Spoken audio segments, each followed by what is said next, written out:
Salut! Alors aujourd'hui, je vais faire un cours sur la valeur absolue, sur la fonction valeur absolue. Je t'invite à prendre ton cahier de notes de cours à la page 24 et de bien suivre avec moi.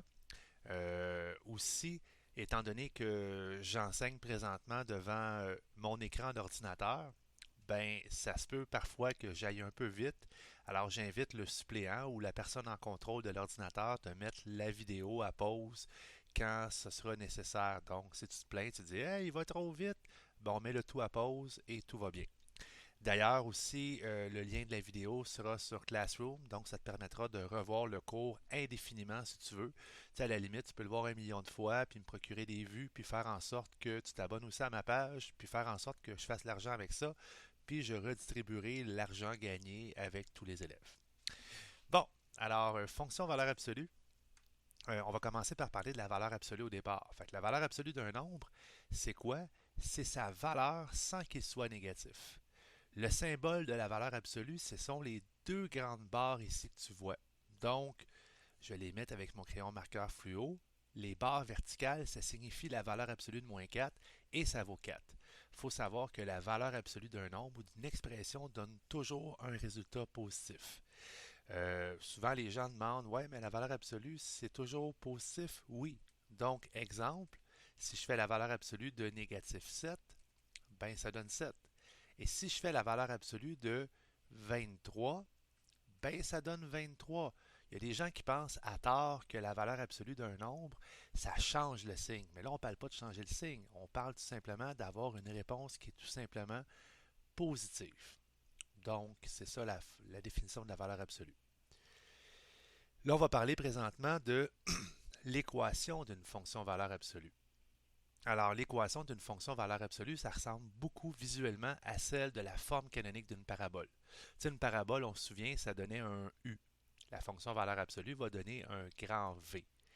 Alors, dans ce cas-là, on va noter visuellement qu'on se trouve à avoir ici un sommet et on va avoir deux branches qui sont symétriques. C'est sûr que la fonction valeur absolue peut être orientée vers le haut ou orientée vers le bas, tout comme la parabole. Le sommet va être déterminé aussi par les paramètres HK. Donc, on se souvient des paramètres HK en forme canonique, c'est la même chose. Alors, un petit peu de lecture pour résumer le tout. L'équation d'une fonction valeur absolue donc ressemble beaucoup visuellement à celle d'une forme canonique d'une parabole. L'équation, tu trouves à l'avoir dans tes notes ici, qui est f de x est égal à a fois valeur absolue de b fois parenthèse x moins h, ferme la parenthèse, ferme la valeur absolue, plus k. Où hk, ça représente le sommet de la courbe. Le paramètre a indique si la courbe qui est en forme de V est vers le haut, donc quand elle est vers le haut, le A va être positif, ou vers le bas, le A va être négatif. Ce paramètre représente aussi la pente de l'une des branches du V. Parce que tu remarques, dans le fond, on se trouve à avoir deux branches, et vu que c'est des droites, ben chaque branche se trouve à avoir un taux de variation ou une pente. Alors le A, ça va être un peu comme dans l'équation d'une droite, ça va se trouver être la pente de l'une des branches. Pour l'autre branche, la pente va toujours être moins A. Ça veut dire en fait que si tu trouves avoir par exemple ici une pente, on va dire de 3, ben la pente ici va être égale à moins 3. Dans le cas du paramètre B, le paramètre B, là, tu l'as peut-être vu dans la parabole, je sais que tu l'as déjà vu dans la fonction escalier, mais le paramètre B, lui, vient un peu influencer aussi l'ouverture de la fonction valeur absolue. Alors, dans le cas où le paramètre B va être différent de 1, il va influencer le paramètre A. Donc, en fait, la pente des branches va devenir plus ou moins A multiplié par le paramètre B. Là, je donne beaucoup d'informations, mais tantôt, je vais faire des exemples que tu pourras noter et que je déposerai aussi mes exemples sur le Classroom du groupe. Alors, comme le paramètre B se trouve à l'intérieur de la valeur absolue, son signe n'influence pas la pente. Parce que si, dans le fond, le B vaut moins 4, ben, la valeur absolue de moins 4, ça donne 4. Donc, qu'il vaille positif ou négatif, ça revient au même. Si on veut trouver la règle, donc si, mettons, je te demande, trouve-moi l'équation d'une fonction valeur absolue, c'est important de savoir que tu dois connaître a priori le sommet et un autre point. Donc, c'est important de savoir qu'on doit connaître le sommet HK et un autre point. Et pour trouver la règle, ben, on va remplacer les paramètres HK dans l'équation, ainsi que l'abscisse et l'ordonnée du point donné, c'est-à-dire le X et le Y. Fait que l'abscisse, ça se trouve être le X, puis le Y du point donné pour isoler le paramètre A. Cependant, là, c'est pas marqué dans les notes, mais ça peut arriver parfois que je te donne 2 points ou même 3 points, puis je te demande de trouver finalement l'équation de la valeur absolue. Je suis obligé cependant, dans ce cas-là, à te donner 2 points qui sont de même ordonnée, histoire que tu puisses facilement trouver le milieu entre les 2 points pour finalement trouver le sommet. Ça, je ferai des exemples là-dedans, peut-être au prochain cours ou peut-être tantôt. Je improvise présentement, fait qu'on regardera le temps qui sera passé. Alors, on peut aussi trouver la pente de l'une des branches de la même façon qu'on trouve la pente d'une droite. C'est-à-dire, comment on trouverait la pente? Ben, en faisant y2 moins y1 sur x2 moins x1. Il n'est pas nécessaire de s'occuper du paramètre b lorsqu'on cherche à trouver la règle. En fait, dans toutes les fonctions que tu vas travailler cette année, le paramètre b, c'est moi qui va te le donner, le paramètre b. Tu n'auras jamais à le trouver ou à peu près jamais. Moi, je vais l'appeler le paramètre qui bousille. Parce que dans le fond, il bousille un peu les règles.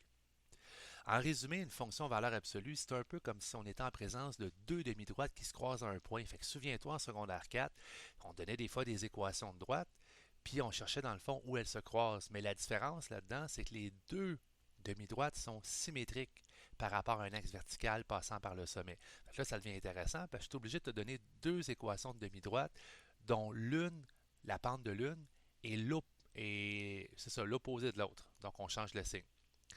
Et cette fonction possède aussi une réciproque particulière qu'on n'étudiera pas vraiment en SN de 5, mais je vais quand même en parler quand ce sera le temps.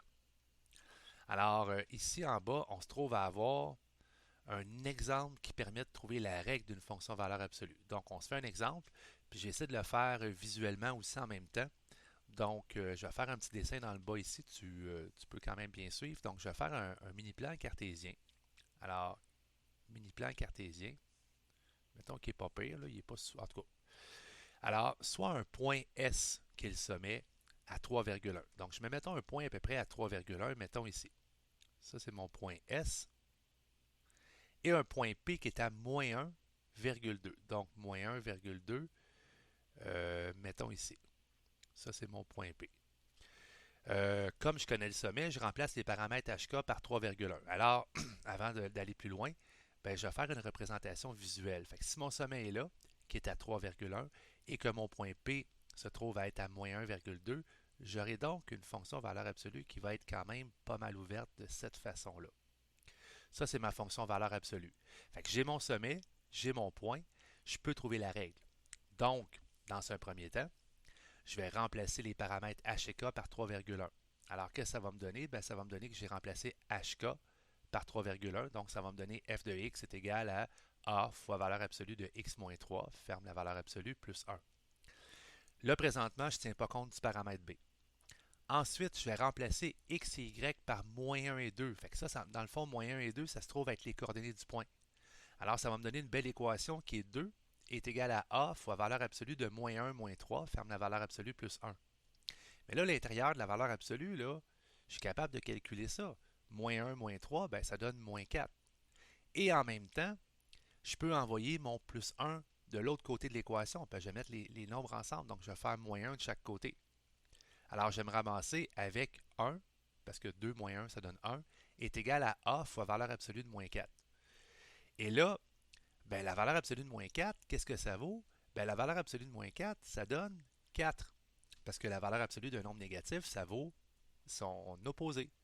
Alors, je vais me ramasser avec 1 est égal à 4a. Et n'oubliez pas que je vais isoler la valeur du paramètre a. Donc, a va être égal à 1 quart.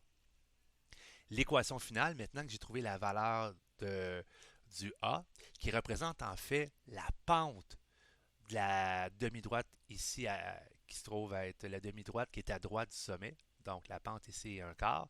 On sait que la pente de l'autre côté va être moins 1 quart. On se souvient, la pente, c'est le taux de variation. Ça veut dire monte de 1, tasse de 4, monte de 1, tasse de 4. L'équation finale sera f de x est égal à 1 quart fois valeur absolue de x moins 3 plus 1. J'aurais pu aussi tout simplement trouver le paramètre a en trouvant la pente des points SCP. Parce que dans le fond, mes deux points, si tu regardes, sont alignés sur la même demi-droite. Fait que j'aurais pu faire Y2 moins Y1 sur X2 moins X1. Ça m'aurait donné, dans le fond, directement le paramètre A. Puis, j'aurais juste eu à dire, ben là, je suis orienté vers le haut, le A est positif, je remplace le HK et ça aurait été terminé. C'est sûr que si mon V aurait été vers le bas, ben, le paramètre A aurait été négatif. Alors, ça, c'était pour tout simplement euh, trouver la règle. Tantôt, je ferai des exemples. Là, je vais faire ça aujourd'hui, là, c'est promis. Passons au point suivant parce que je vais faire comme un gros blitz de théorie avant de faire des exemples. OK? Mais je ne ferai pas tout le cours là-dessus. Là, parce que j'ai pas envie qu'il dure genre 95 minutes. Alors, on va analyser une fonction valeur absolue. Donc, toujours à la page 24, je te donne f de x est égal à 2 fois valeur absolue de x plus 6 plus 1. Ça se trouve être un exemple. Si tu veux voir, dans le fond, ça a l'air de quoi? Ben, à la page suivante, à la page 25, on a le graphique, la représentation visuelle de f de x est égal à 2 fois valeur absolue de x plus 6 moins 1. Là-dedans, ben, c'est facile de voir que le paramètre HK, ça se trouve être le point moins 6,1. Ça se trouve être mon sommet qui est ici. Et la pente, vu que je suis orienté vers le haut, c'est 2. Ça veut dire, si tu regardes ici, là, je monte de 2, je tasse de 1. Je monte de 2, je tasse de 1. Je me trouve à avoir ma pente, mon taux de variation de l'une des demi-droites. L'autre demi-droite, ben, sa pente, ça va être moins 2. Je reviens à la page précédente. Alors, en passant, il y a certaines calculatrices qui sont poussées, ou même différents logiciels. Exemple, si je ne me trompe pas, GeoGebra et même Desmos. Quoique Desmos, je pense que les touches sur le clavier pour faire directement la fonction valeur absolue, ben en fait, tu peux prendre la notation ABS. Fait que si tu te rends compte, moi sur ma calculatrice affichage graphique, pour avoir une fonction valeur absolue, je dois rentrer f de x est égal à 2, puis écrire le symbole ABS qui veut dire absolu. Et mettre après ça parenthèse x, moins 6, x plus 6 plus 1. Je reviendrai là-dessus quand je serai en classe avec vous autres. S'il y en a qui veulent avoir des détails sur comment se servir de logiciels pour tracer des fonctions, on va avoir du fun. Alors, comme je disais tantôt, le sommet de la courbe, c'est moins 6,1. Parce que dans le fond, tes paramètres HK, le H est toujours l'opposé du terme qu'on se trouve à avoir ici. Si c'est un plus là, ben, le H vaut moins. Alors, ça, c'est mon HK. Le domaine de la fonction, ben, c'est toujours les réels. Pourquoi? Parce que la fonction commence nulle part. Si on regarde ici, là, on s'en va vers moins l'infini jusqu'à plus l'infini. C'est pour ça que le domaine, c'est les réels, ou ça va être selon le contexte, si dans le fond, je te donne un contexte. L'image de la fonction. Ben, l'image de la fonction, ça se trouve à être les Y. Tu regardes ici. Oups, il faudrait dans le fond, je prenne le bon graphique. Là. Ici, ben, on part à 1 jusqu'à plus l'infini. Donc, dans ce cas-là, ben, l'image de la fonction va être de 1 à plus l'infini. C'est sûr que ce n'est pas toujours de 1 à plus l'infini, ça dépend de l'équation. En d'autres termes, je pourrais dire que l'image de la fonction, là, ça se trouve toujours à être de k à plus l'infini si on parle d'une fonction qui est en forme de v. Puis si on parle d'un v à l'envers, ben, ça va se trouver être de moins l'infini à k. Ça dépend comment tu es orienté. La fonction page suivante, page 25, possède un minimum qui est à 1. Parfois, elle peut posséder un maximum. La fonction va être décroissante. Dans mon cas ici, elle est décroissante de moins l'infini à moins 6. Elle est croissante de moins 6 à plus l'infini parce qu'on lit toujours croissant-décroissant par rapport à l'axe des x. La fonction, dans ce cas-là, elle est positive sur son domaine. Ça aurait pu être le contraire, puis il aurait pu avoir des parties positives, des parties négatives si j'avais eu des zéros. Mais là, je n'ai pas de zéro dans cet exemple-là. Il y a un axe de symétrie. L'équation de l'axe de symétrie, dans ce cas-là, c'est x est égal à moins 6, mais en fait, c'est toujours x est égal à h, l'équation de l'axe de symétrie. Il n'y a pas de zéro. Je ferai des exemples avec des zéros.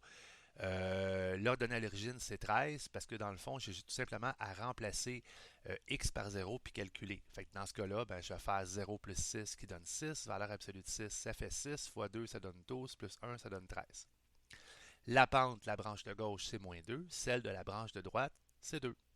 Alors, ça, c'est l'analyse normale d'une fonction valeur absolue. Je continue. Je vais me rendre où, en fait? Mettons, ouais, on va arrêter à 3.2, là. Ça va être assez tantôt, parce que je vais faire des exemples. Vu que j'improvise, là, je suis pas incapable. Les zéros d'une fonction valeur absolue. Alors, pour trouver les zéros de cette fonction, il n'y a pas de formule. OK, là, les zéros, là, trouver les zéros, là, il y a une formule pour la fonction quadratique, là, la grosse Bertha, mais dans la fonction valeur absolue, c'est vraiment pas compliqué. Il y a juste une méthode un petit peu tordue. Il ne faut juste pas oublier que le contenu d'une expression sans la valeur absolue peut valoir une valeur positive ou négative. C'est-à-dire que la valeur absolue d'un nombre, c'est toujours la réponse, ça donne toujours quelque chose de positif. Mais l'intérieur, dans la valeur absolue, ça peut être positif ou négatif. Il faut que tu comprennes que si je fais valeur absolue de moins 4, ben l'intérieur, ça vaut moins 4, c'est négatif. Mais l'extérieur, la réponse, ça donne 4. C'est la même affaire si je fais x moins 3. X-3, ça se peut que si je ne prends pas compte de la valeur absolue, ben X-3, l'intérieur, ça peut valoir un négatif.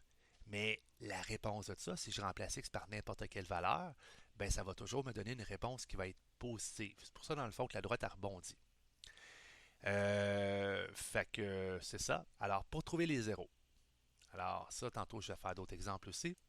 Alors, mettons, je vais trouver les zéros de cette règle-là. Alors, c'est assez simple, mais tordu. Alors, je prends f de x est égal à moins 0,5 fois valeur absolue de x moins 4 plus 5. La première chose que je fais, c'est que je remplace f de x ici par 0. Donc, première étape, pas très dur. Ensuite, notre but, il faut savoir c'est quoi. Nous, on veut isoler la valeur de x. Donc, on veut dépouiller l'équation de sa valeur absolue. C'est notre but premier. Mais avant de faire ça, on veut ôter tout ce qui est alentour. Donc, je vais ôter le moins 0,5 puis le plus 5 dans la priorité inverse des opérations. Donc, en fait, je vais m'acharner sur le plus 5 en premier. Donc, première étape, j'enlève 5 de chaque côté. Donc, je fais moins 5 à droite, moins 5 à gauche pour me débarrasser du plus 5. Ce qui me donnera moins 5 est égal à moins 0,5 fois valeur absolue de x moins 4. Par la suite, je me débarrasse du moins 0,5. Donc, je vais diviser par moins 0,5 de chaque côté. Négatif 5 divisé par moins 0,5, je prends ma calculatrice, ça donne 10. Alors là, je me ramasse avec 10 est égal à la valeur absolue de 4. Et c'est là que ça devient magique. Parce que, il faut comprendre, l'intérieur de la valeur absolue, c'est peut-être positif ou négatif. Alors, on a deux choix. Peut-être que ça va être positif, l'intérieur. Peut-être que le x-4, il vaut 10. Donc, ça, c'est ma partie positive. Ou peut-être que c'est négatif. Peut-être que le x-4, il vaut moins 10. Alors, les deux solutions sont vraies quand je déshabille la fonction valeur absolue. En fait, j'enlève les deux barres. Ben, j'ai une valeur positive à l'intérieur ou une valeur négative. C'est là, dans le fond, que ça devient particulier. C'est là le tour de passe-passe. Alors, je vais travailler avec la partie positive en premier. Ben, je me ramasse avec 10 est égal à x moins 4. J'envoie mon 4 de chaque côté. X vaut 14. Mais aussi, si dans le fond, je fais la partie négative, ben, je vais faire la même chose. Je vais faire plus 4 de chaque côté. Moins 10 plus 4 va donner 6. Donc, je vais avoir deux zéros à ma fonction valeur absolue, un peu comme une parabole. Je vais te montrer en fait sur Desmos les zéros de cette fonction-là. Donc, je vais aller dans Desmos, ça ne sera pas très long. On va replacer la fenêtre de bonne façon. Je rentre donc mon équation de valeur absolue qui est f de x est égal à moins 0,5 ABS de x moins 4. Tu notes, le ABS a vraiment fonctionné. Et ma parenthèse m'en mettre comme du monde. Et je fais plus 5. OK, donc j'ai ma fonction valeur absolue. Je vais mettre en mode projecteur, ça soit plus gros. Donc, si tu notes bien, là, j'ai ma fonction valeur absolue telle que ici. Moi, je cherche les deux zéros. Donc, j'ai un 0 ici qui est à moins 6 et j'ai un 0 ici qui est à 14. Il faut comprendre que les zéros sont symétriques par rapport au sommet. Alors, si j'ai un sommet qui est à 4, ben, tu te rends compte que le 10 de tantôt, le fameux 10 qu'on a isolé, hein, égal à 10, ben, c'est le 10 de distance d'un côté, puis c'est le 10 de distance de l'autre côté. Fait que si je pars du H, puis je fais plus 10, j'arrive à 14. Si je fais moins 10, j'arrive à moins 6. Fait que c'est ça, dans le fond, qu'il faut comprendre. On a affaire, dans le fond, à deux équations de droite. Puis les deux équations de droite se croisent à 4, 5. Ils ont des pentes opposées. Puis trouver les zéros, ben, je pourrais le faire de cette façon-là, trouver les zéros de mes droites, puis ça marcherait quand même. C'est bon? Alors, je reviens à un autre problème. En fait, c'est un cas particulier. Alors ici, j'ai marqué cas particulier. Super important. Alors, mettons, je vais trouver les zéros de g de x est égal à 4 fois valeur absolue de x plus 5 plus 1. Alors là, déjà dans ma tête, je me dis, hey, j'ai une fonction valeur absolue dont le sommet est à moins 5, 1, mais qui est orienté vers le haut. Donc, le sommet est dans le deuxième cadran. Tu sais, si je fais un petit dessin, là, ben lettre, j'ai un sommet à moins 5, 1, puis vers le haut. Fait que j'en ai pas de zéro. Je le vois que j'en ai pas de zéro. Puis en passant, quelqu'un d'assez intelligent qui, mettons, je demande dans un examen, trouve-moi les zéros, puis qui me répond, monsieur, il n'y a pas de zéro parce que visuellement, il n'y en a pas, ben c'est super. Moi, je te donne tous tes points. Mais l'important, c'est de me montrer avec l'esquisse d'un graphique. L'esquisse, là, c'est un petit dessin tout croche comme j'ai fait, qui n'a vraiment pas de zéro. Parce que tu vas voir qu'algébriquement, c'est pas évident. Je le fais algébriquement, je remplace g de x par zéro. J'isole ma valeur absolue, donc je fais moins 1 de chaque côté. Je divise par la suite par 4 de chaque côté. Puis là, je me ramasse avec moins un quart est égal à la valeur absolue de x plus 5. Mais souviens-toi, la valeur absolue d'une expression doit être positive. C'est impossible que ça ici, la valeur absolue, la réponse, me donne un négatif. Fait que rendu là, t'arrêtes là. Il n'y a plus rien à faire. Ça veut dire tout simplement qu'il n'y a pas de zéro. Donc, barre-toi pas plus loin, il n'y a pas de zéro, ça finit là. C'est bon? Euh, Allons-y maintenant à la page suivante pour les résolutions d'équations puis d'inéquations. En fait, résolution d'équations, c'est comme trouver les zéros. Ça veut dire que tu pourras avoir une résolution d'équation. Pour comprendre c'est quoi la résolution d'équation dans une fonction valeur absolue, oups, c'est pas ça que je voulais faire, je vais prendre Desmos. OK? Fait que dans le fond, ici, nous autres, on veut trouver les valeurs de x pour lesquelles cette fonction-là est vraie. Fait qu'en réalité, c'est comme si j'avais 3 fois la fonction valeur absolue de x plus 4 moins 2. Ça, c'est ma fonction valeur absolue égale à 10. Donc, c'est comme si j'avais, dans le fond, y est égal à 10. Fait que si tu regardes, qu'est-ce que ça donne? Ça donne une fonction valeur absolue qui est un v, puis ça donne aussi une droite qui est en vert ici qui croise le v. Puis ça croise où? Ben ça croise à moins 8, 10, puis ça croise à 0, 10. Fait que moi, ce qui m'intéresse, c'est de trouver les valeurs de x. Ben, les valeurs de x, je le vois visuellement, ça va être moins 8 et 0.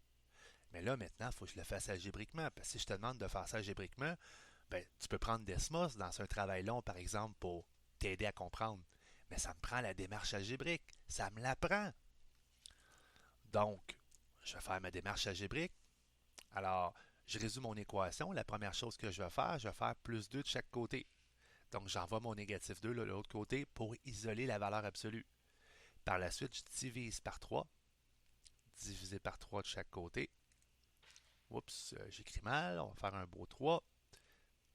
Alors, ça me donne valeur absolue de x plus 4 est égal à 4. Est-ce que là, je me pose la question, est-ce que j'ai une valeur positive? Oui. Alors, je vais faire mes deux cas. La valeur négative, la valeur positive. Donc, négatif, positif. Là, c'est... Ah oui, c'est bon. Alors, la valeur... ben, je vais inverser mes valeurs, là. Je recommence. Alors, valeur positive, valeur négative. Là, ça a plus de sens. Alors, valeur positive, de toute façon, ça ne change rien si tu fais le moins à gauche puis le plus à droite. Là. Mais là, dans mon exemple, j'avais mis le plus à gauche. Alors, x plus 4 est égal à 4. Ce que je vais faire moins 4 de chaque côté. Alors, x va être égal à 0. Je fais la même chose de l'autre côté. X plus 4 est égal à moins 4. Je fais donc moins 4 de chaque côté, ce qui va me donner que x vaut moins 8. Est-ce que c'est ça que j'avais tantôt? Ben, je pense que oui. On avait moins 8 puis 0. On vient de résoudre la fonction valeur absolue. On vient de résoudre un système d'équations. Si je fais la même chose avec des inéquations. Avec des inéquations, ça va être un peu la même chose, sauf qu'il va y avoir un tour de passe-passe pas évident. Alors, mettons, je veux trouver les valeurs de x pour lesquelles la fonction valeur absolue elle est plus petite que 3. Donc, je vais prendre encore une fois Desmos pour représenter le tout. Parce que c'est toujours intéressant de représenter avec Desmos qu'est-ce qu'il y en est. Donc, je prends moins valeur absolue de 2x plus 5 plus 12 plus 12. Et là, je vais savoir quand est-ce que c'est plus petit que 3. Donc, moi, je vais écrire dans le fond y est égal à 3. Moi, je veux savoir quand est-ce que la fonction valeur absolue, ici qu'on voit, là, elle est sous le 3. En fait, elle va être sous le 3 à plusieurs endroits. Elle va être sous le 3 de moins l'infini, ici, jusqu'à moins 7. Puis elle va être sous le 3, le y est égal à 3, sous la ligne noire, de 2 à plus l'infini. Moi, c'est ce que je vois visuellement. Donc, je peux déjà trouver ma réponse juste avec une observation visuelle. Maintenant, je vais résoudre. Puis c'est là, dans le fond, que le visuel va être important. Alors, j'ai mon inéquation, pas mon équation, mais mon inéquation. Alors, la première chose que je fais, j'enlève le 12 de chaque côté. Alors, je vais me ramasser avec 3 moins 12 qui donne négatif 9. Là, j'ai un négatif ici. Je peux diviser par moins 1 de chaque côté. Là, c'est important de savoir que le symbole d'inéquation va changer de côté parce que j'ai divisé par un négatif. Alors, valeur absolue de 2x plus 5 va être plus grand que 9. Là, maintenant, je peux ôter mes valeurs absolues. Mais là, il faut faire attention. OK? Parce qu'ici, on a la valeur absolue avec le positif. Ça reste pareil. 2x plus 9 est plus grand que 9. Mais on a la valeur avec le négatif. Puis la valeur avec le négatif, c'est important de savoir que le symbole d'une équation va changer de place encore une fois. Il va changer de bord. Donc, il va revenir plus petit. Hein, c'est mélangeant. Hein? C'est quand même pas évident. Alors, je résume mon inéquation à gauche. Je vais faire moins 5 de chaque côté. Donc, je vais me ramasser avec 2x est plus grand que 4. Et je divise par 2, ce qui va me donner x plus grand que 2. Ça va bien? De l'autre côté, ben, je fais dans le fond moins 5. Je vais me ramasser avec 2x plus petit que moins 14. Je divise par 2, ça va me donner x est plus petit que moins 7. Alors, j'ai mes deux réponses. Je vais aller valider avec Desmos parce que je suis tout le temps intéressé de voir si je ne me suis pas trompé. X est plus petit que moins 7, parfait. X est plus grand que 2, parfait. C'est sûr que tu aurais pu répondre, je vais marquer ici, ou tu aurais pu répondre de moins l'infini à moins 7 ouvert. Ça ici, union de 2 à plus l'infini. C'est bon? Alors, ce que je vais faire avec toi maintenant, on vient de voir, je résume un petit peu ce qu'on vient juste de voir. On vient de voir comment trouver la règle d'une fonction valeur absolue.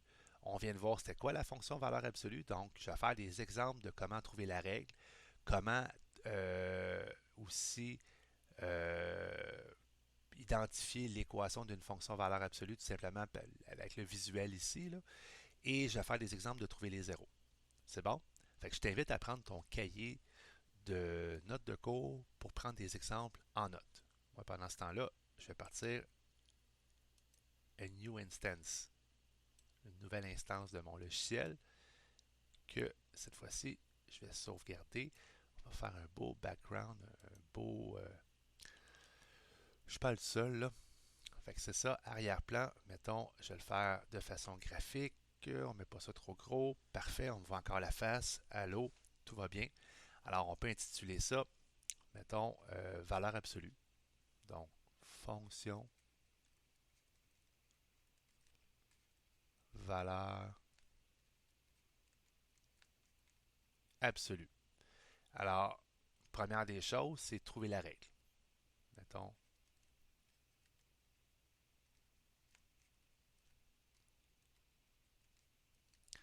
je vais commencer par un exemple graphique, parce qu'un exemple graphique, c'est toujours quand même assez intéressant. Fait que je vais me faire un petit plan cartésien.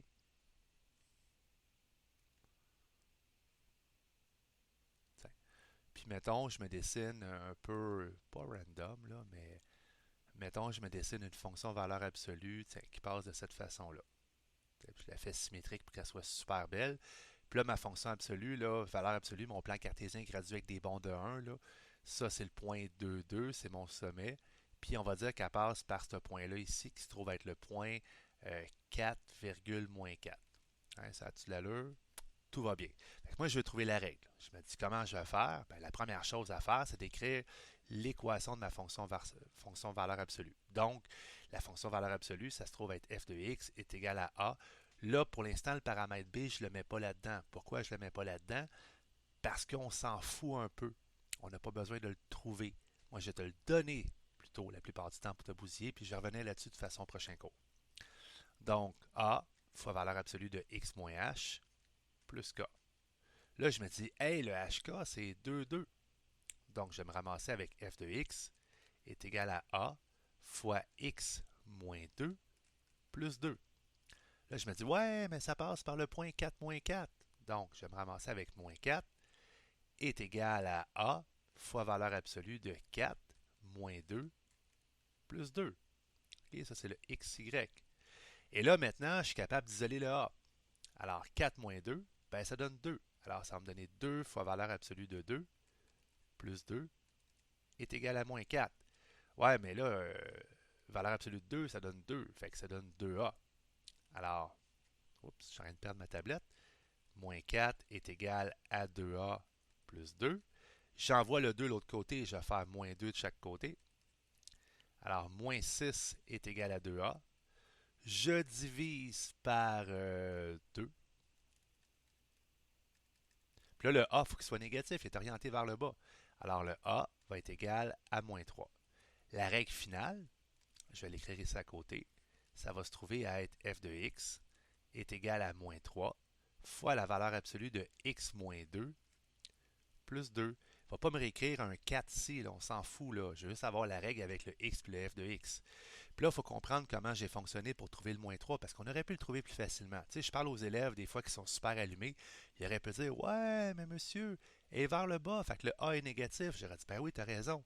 Puis en plus, c'est des demi-droites. Fait que tu aurais pu dire hey, ça baisse de 3, ça avance de 1. Fait que le taux de variation, c'est moins 3. Eh bien oui, tu aurais raison. Donc le A, tu aurais pu dire dans le fond que le A vaut tout simplement moins 3. Mais c'est sûr, si tu regardes la pente ici, on peut dire aussi elle monte de 3, elle tasse de 1. La pente vaut 3.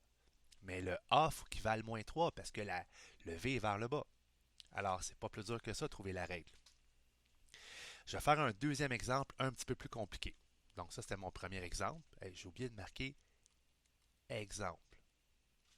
Alors, je fais un deuxième exemple. Là, c'est sûr que tu peux mettre à pause pour copier ça parce que je parle vite, mais bon, c'est une vidéo, hein? Alors, deuxième exemple. Mettons dans mon deuxième exemple, je te dis que ma fonction valeur absolue, alors trouve la règle.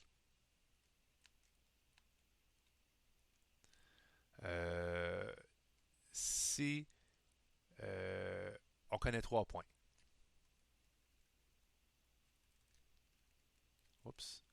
On connaît 3 points. Mettons que mes 3 points, ça se trouve être le point A qui est à 5,1. On a le point B qui va se trouver à être à, tiens, on va mettre ça 13,1. Puis on a le point C qui se trouve à être à... euh, J'essaie de trouver d'autres choses, là. 13,1, mettons à 15,4. OK, la première chose à faire, c'est de se faire une visualisation. OK, j'espère que je ne scraperai pas mon exemple parce que j'improvise comme d'habitude. Alors, je me fais un petit plan cartésien, puis je vais placer mes points. La première chose que je vais faire. Puis là, je vais me faire un plan cartésien. Tu vas dire, hey, tu fais-tu des bonds de 1? Je m'en fous un peu, OK? Mettons, je fais des bonds de des bonds de 2, ça va-tu marcher ou off, même pas? À peu près, OK? Fait que j'ai un point A qui est à 5,1. En fait, non, je vais graduer comme du monde, là. Fait, je refais mon plan cartésien. Hey, il fait effacer, gna gna gna. Mettons, on travaille plus dans le premier cadran, hein? Fait que, je le fais comme ça, je fais des bonds de 2. OK, tout le monde est content? Des bonds de 2. Alors, ça, c'est 2, ça, c'est 2. Alors, 5,1, ben 2, 4, 5, 5,1. J'ai un point ici. J'ai un point à 13,1. Fait que 6, 8, 10, 12, 13,1. Puis j'ai un point à 15,4. Donc, ça j'avais dit c'était 13, 14, 15,4. Donc, virgule 4, ça va être ici. Si on se rend compte, là, ça c'est des points sur ma fonction valeur absolue. Ça veut dire que techniquement, si je complète le tout, oups, si je complète le tout, je devrais avoir une fonction valeur absolue qui fait ça comme ça. Tu sais, je fais à l'œil, là. Elle devrait faire ça.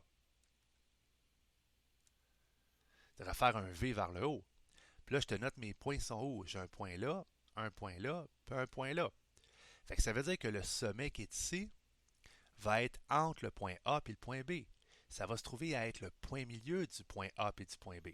Fait que la première étape que je vais faire, je vais trouver le milieu de A et B. Ben, pour trouver le point milieu, je fais une moyenne. Je fais 5 plus 13. Je divise par 2. 5 plus 13, 18. Divisé par 2, ça donne 9. Fait que le sommet va être à 9, je ne le sais pas. Deuxième étape, ben, je vais trouver la pente de BC parce que ça se trouve être mon point B. Ça se trouve être mon point C. Si je trouve la pente, je vais trouver dans le fond le A. Donc, deuxième étape, montez ça. Je vais trouver la pente de BC. Donc, je vais faire Y2 moins Y1 sur X2 moins X1. Alors, 4 moins 1, Y2 moins Y1 sur 15 moins 3. 15 moins 13. Que dis-je? Alors, 4 moins 1, ça donne 3. 15 moins 13, ben, ça donne 2. J'ai une pente de 3 demi. Ça veut dire que le paramètre A va valoir 3 demi. Pourquoi il vaut 3 demi? Ben, j'ai comme pas le choix qu'il vaut 3 demi parce qu'il est orienté vers le haut. Alors, avec toutes ces informations-là, je suis capable de trouver ma règle maintenant. Fait que, troisième étape, la règle, ben, ça va être f de x est égal à 3 demi fois valeur absolue de x moins 9 plus k. Fait que je me dis, il faut que je trouve tout simplement le paramètre K. Le paramètre K, je ne le connais pas. Je pourrais le trouver à l'œil en faisant des erreurs, là. Mais on va y aller by the book. Je vais me servir d'un des points là-dedans au hasard qui passe sur ma fonction valeur absolue. Fait que je pourrais me servir dans le fond du point 5,1. Je pourrais remplacer f de x par 1, puis le x par 5, puis isoler le paramètre K. Ça va super bien fonctionner. Donc,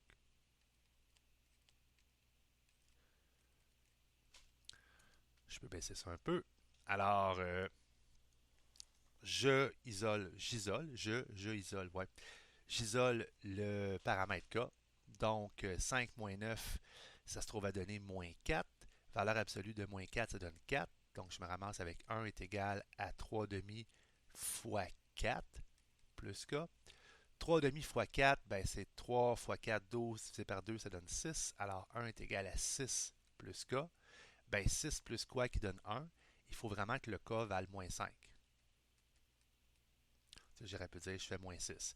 Alors la règle finale va être f de x est égal à 3 demi fois valeur absolue de x moins 9.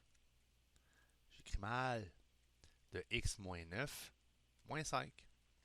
J'ai trouvé la règle d'une fonction valeur absolue. Et voilà. Fait que ça, c'est beau pour ça. Maintenant, je vais faire le contraire. Je vais te donner la règle d'une fonction valeur absolue, puis on va essayer de la tracer. OK? Fait on change d'exemple. Je vais rajouter une page. Ajouter une page. Page. Journal. Nouvelle page après. Donc, je rajoute une nouvelle page ici. Puis ça va s'appeler tracer une fonction valeur absolue. Alors, tracer. Tracer une fonction valeur absolue. Je vais faire juste un exemple là, parce que ça ne prend pas une tonne d'exemples pour comprendre. Fait que si je te donne exemple f de x est égal à 1 cinquième, on va mettre ça avec des fractions là. Puis là, je vais mettre un paramètre b juste pour le fun. 1 cinquième fois 5 fois parenthèse x moins 3, ferme les crochets, plus 6. Je veux tracer ça, ben, je vais me faire un plan cartésien. Hein? Ça va toujours bien qu'un plan cartésien. Fait que, oups, c'est quoi cette affaire-là? Donc, je fais mon plan cartésien. C'est sûr que je peux mettre à pause là, pendant que tout le monde dessine son plan cartésien, mais je continue. Alors, le sommet est à 3,6. Donc, 1, 2, 3,6. 1, 2, 3, 4, 5, 6. C'est quand même assez haut. Et ici le sommet. Ça, c'est mon S. Puis là, je regarde, j'ai le paramètre A qui est là, mais j'ai aussi le paramètre B. Puis c'est marqué dans les notes en quelque part que le A fois le B, puis le B, là, il vaut 5, ça donne le taux de variation d'une des demi-branches. Puis là, il faut savoir que le A est vers le haut, donc ça donne un V comme ça, là. OK, V vers le haut. V vers le haut. Ouf, la misère avec la caméra. Alors, ça donne un V vers le haut. Alors, je m'en vais en forme de V. Ça veut dire que qu'est-ce que je vais faire là? Ben, le A fois B, ben, 1 cinquième fois 5, ben, ça donne 1. Fait que mon taux de variation va être 1. Fait qu'à partir du sommet, je peux faire monte de 1, tasse de 1, monte de 1, tasse de 1, monte de 1, tasse de 1, puis faire la même chose à partir du sommet, mais à l'envers. Donc, monte de 1, recule de 1, monte de 1, recule de 1, monte de 1, recule de 1. Je pense que tu as compris le principe. Et là, je peux relier mes points puis dire bingo, je me trouve à avoir tout simplement une belle fonction valeur absolue. Et voilà. Alors, j'ai tracé ma fonction valeur absolue. Tout le monde est content. Yeah! On a tracé la fonction valeur absolue. Euh, je voulais peut-être faire un autre exemple. J'essaie de me souvenir où il y avait un cas particulier, puis ça me revient pas. Tu sais, si le paramètre B est négatif, on s'en fout. Si le paramètre A est négatif, là, elle est vraiment vers le bas. Parce qu'il ne faut pas oublier qu'un paramètre B négatif, ben, quand tu le sors de la valeur absolue, ben, il demeure dans le fond négatif. Je vais faire donc un deuxième exemple parce que pendant que je parlais, ça m'est venu en tête. Alors, deuxième exemple avec le paramètre B qui bousille. Donc, exemple 2. Exemple 2.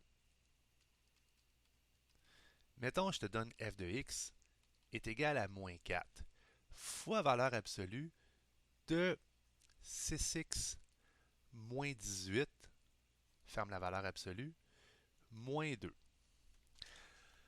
Là, tu serais tenté de dire, ouais, c'est une fonction valeur absolue qui est orientée vers le bas, donc c'est comme un A pas de barre, dont le sommet est à 18,2.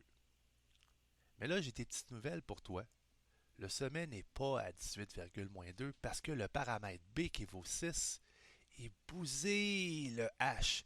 Alors, il faudrait le mettre en évidence simple pour savoir c'est quoi vraiment le sommet. Donc, c'est ce que je vais faire dans un premier temps. Je vais faire une mise en évidence simple du 6. Alors, ça va me donner f de x est égal à moins 4 fois valeur absolue de 6 fois parenthèse x moins 3, parce que 3 fois 6 donne 18, ferme la parenthèse, moins 2. Donc le HK vaut en effet 3,2. C'est mon sommet. Le paramètre A vaut moins 4, puis le paramètre B vaut 6. Donc le taux, ici, ou la pente des droites, va se trouver à être moins 24 ou plus 24, mais elle va être en forme de V inversée. Alors, je peux tracer ma courbe, ça va donner quelque chose d'assez impressionnant en passant, là. Fait que je trace ma courbe, je vais faire mon petit plan cartésien au départ. J'ai besoin d'être à 3,2, donc mise en page qui est moyenne. Alors 3,-2, 3,-2, je vais être vers le bas, donc ouais, c'est pas un bien grave. Mais là, j'ai un taux de variation de moins 24. Ça veut dire, dans le fond, avance de 1, baisse de 24. Recul de 1, baisse de 24. Fait qu'en d'autres termes, là, si je fais une esquisse, là, elle devrait ressembler à quelque chose de super fermé comme ça. Là. Ça va donner un V à l'envers, super ouvert. Là, tu vas me dire, ouais, mais dans un examen, si je fais ça, là, c'est bon. Oui, je te le mets bon. Parce que l'important, là, c'est pas la précision, mais c'est plutôt que tu me représentes pleinement ton sommet, l'orientation, puis l'ouverture, il faut qu'elle représente quand même le plus fidèlement possible ce qu'on va avoir. Je sais bien que le moins 24, c'était chien un peu, parce que j'ai improvisé, mais je veux que tu comprennes un peu le fait que si tu n'arrives pas flush sur le point, c'est pas grave. C'est bon?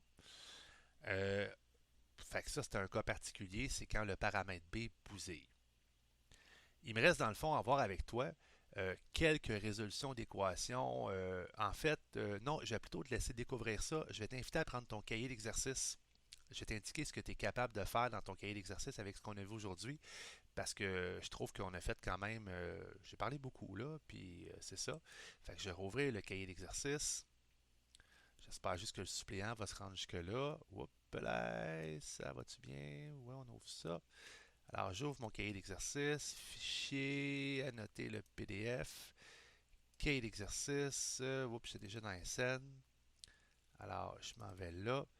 On va aller dans le chapitre 3. Donc, non, c'est pas vrai. Dans le chapitre 2, annoter PDF, chapitre 2. Bon, alors on s'en va à chapitre 2, chapitre 2. Hey, je recommence, là, ça marche pas bien mon affaire. Des fois, mon logiciel, il part tout croche, donc je repars ça, je m'en viens là. Je fais fichier, annoter PDF. Donc, chapitre 2. On a déjà fait 16 et 17, on s'en souvient. Je m'en vais donc à la page 18. Super important, à la page 18, de faire le numéro 8. En fait, le devoir, je vais le mettre sur Classroom en passant là. Fait que page 18, numéro 8, à faire. J'aimerais ça que tu fasses le numéro 10 aussi. Donc là-dedans, on te donne des graphiques, puis on te dit indiquer quel graphique qui représente chacun des cas. Fait que, tu sais, le paramètre A, des fois, il est toujours à l'extérieur. Le paramètre B, ben, il est toujours à l'intérieur. Fait qu'il faut juste que tu saches que des fois, il peut être vers le haut, vers le bas. Tu regarderas ça. Euh, Super important, le numéro 11 à la page suivante. Donc, le numéro 11, là, c'est à la page 19. Ce qu'on te demande de faire au numéro 11, c'est de prendre les équations avec le paramètre B dedans, de le mettre en évidence simple, de l'écrire sous forme avec le paramètre A sorti, le paramètre B sorti, et de tracer la courbe. Là, il y en a qui vont dire, ouais, là, tu l'as mis en évidence, puis tu as sorti le paramètre B de la fonction. Tu sais, tu regardes le premier cas, là, on a un -2 ici, puis là, il est sorti. Tu as le droit de faire ça en passant. Mais tu peux le laisser à l'intérieur aussi. L'important, là, quelqu'un qui m'aurait écrit ça comme ça aurait été bon aussi. Mais dans la question, on veut que tu sortes le paramètre B puis tu le mélanges avec le A. OK? Puis ensuite, on veut que tu traces le graphique, que tu trouves le domaine, puis visuellement, tu devrais avoir tes zéros assez évidents. Là. Fait que domaine, image, 0. Même chose ici. Numéro 12, encore une fois, trouver le sommet, l'image, le nombre de zéros, la pente de chacune des branches. Donc le numéro 12, tu es capable de le faire. Le numéro 13, on veut savoir quand est-ce que c'est positif, négatif. Donc ça te prend les zéros. Visuellement, tu es capable de le faire aussi. Donc f de x plus grand ou égal à 0, ça veut dire quand c'est positif, quand est-ce que c'est négatif. Le numéro 14, c'est l'analyse d'une fonction. Alors, tu dois la tracer et l'analyser au complet. Ça, tu es capable de faire ça. Le numéro 15, même chose aussi. C'est encore de l'analyse de courbe. Tu es capable de faire ça. Le numéro 16, techniquement, avec ce qu'on a vu aujourd'hui, trouver l'axe de symétrie, trouver minimum, maximum, trouver le nombre de zéros, tu es capable de faire ça. Toujours te faire une esquisse, une représentation visuelle. Numéro 17, trouver intervalle de croissance, intervalle de décroissance des fonctions. Encore une fois, ça te prend l'idée de pouvoir tracer. Et pour terminer, parce que ça commence à faire pas mal, essaie de faire le numéro 18, qui est trouver la règle de chacune des fonctions. Et finalement, mettons numéro 19. On va arrêter là, là. Je vais tout aller écrire ça sur Classroom pour le prochain cours. Je vais sauvegarder mes numéros, tout va être beau. Fait que je te dis, bon travail, le corrigé va être en ligne. Tout va bien aller. Au prochain cours, je vais répondre aux questions. Puis là, j'ai assez parlé. Donc, place au travail s'il reste du temps. Ciao!